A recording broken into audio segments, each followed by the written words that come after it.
मंदिराबद्दलची माहिती जेवढी घेऊ तेवढी कमीच आहे आणि त्यातील प्रत्येक मंदिर हे स्थापत्यशास्त्राचं उत्तम असं उदाहरण आहे. बदामी आणि महाकूट मंदिर समूह पाहून झाल्यानंतर आम्ही पुढच्या प्रवासाला सुरुवात केली. ते ठिकाण म्हणजे कर्नाटक राज्याच्या बागलकोट जिल्ह्यात असलेले एक खेडेगाव. बदामीच्या ईशान्य दिशेस सुमारे 22 किलोमीटरवर मलप्रभा नदीच्या काठावर वसलेले पटडक्कल.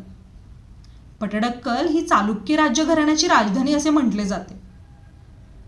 चालुक्य वंशाच्या राज्यांनी 7व्या व 8व्या शतकात पटडक्कल येथे अनेक वेगवेगळ्या प्रकारची मंदिरे बांधली होती. येथील बहुतेक हिंदू मंदिरे आहेत.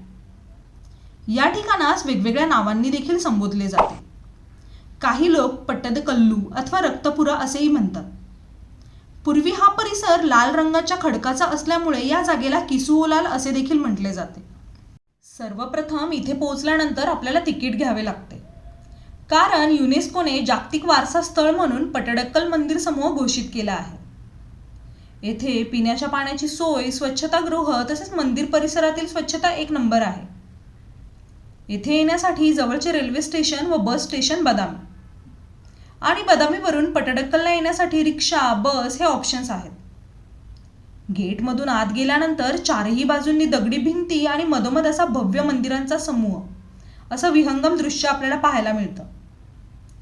पूर्वी असे म्हटले जाते की येथे भरपूर मंदिरे होती, पण आता मात्र हाताच्या बोटांवरती मोजण्या इतकीच मंदिरे आपल्याला पाहायला मिळतात, तेही चांगल्या अवस्थेत. इतर मंदिरांचे भग्न अवशेष व काही शिलालेख आपल्याला आजूबाजूला दिसतात. या मंदिर समूहाला पूर्व व पश्चिम असे 2 दरवाजे आहेत. येथील मंदिरे पायवाटेने एकमेकांना जोडली गेलेली आहेत. भारतात प्रामुख्याने आढळणाऱ्या द्रविड विमन व रेखा नागर आणि इतर स्थापत्य शैलीतील मंदिरे येथे आपल्याला एकाच ठिकाणी पाहायला मिळतात.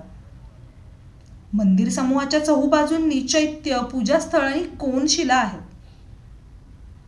येथील बहुतांश मंदिराच्या रचनेमध्ये गर्भगृह, सभामंडप, मुख्य मंडप आणि नंदीमंडप पाहायला मिळतात.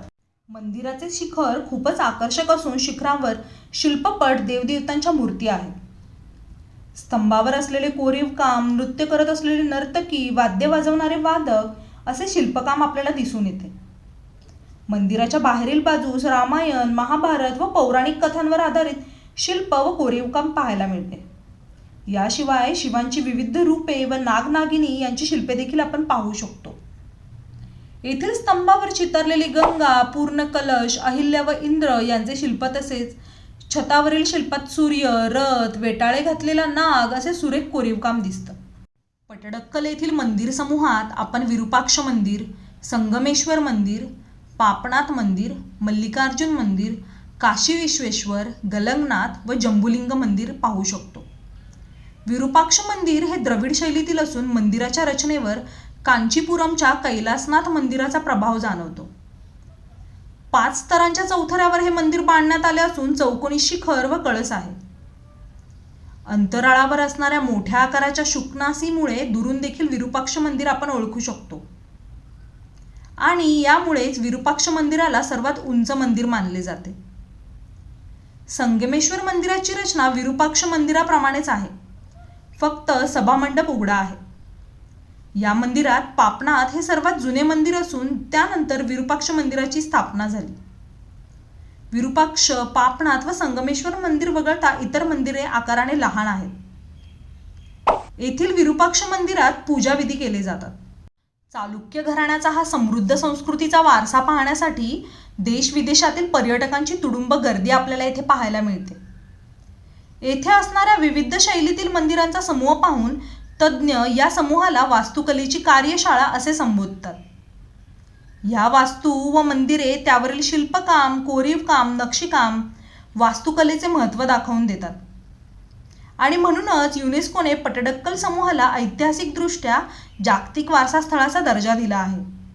दरवर्षी जानेवारी ते फेब्रुवारी दरम्यान एक वार्षिक नृत्य महोत्सव आयोजित केला जातो.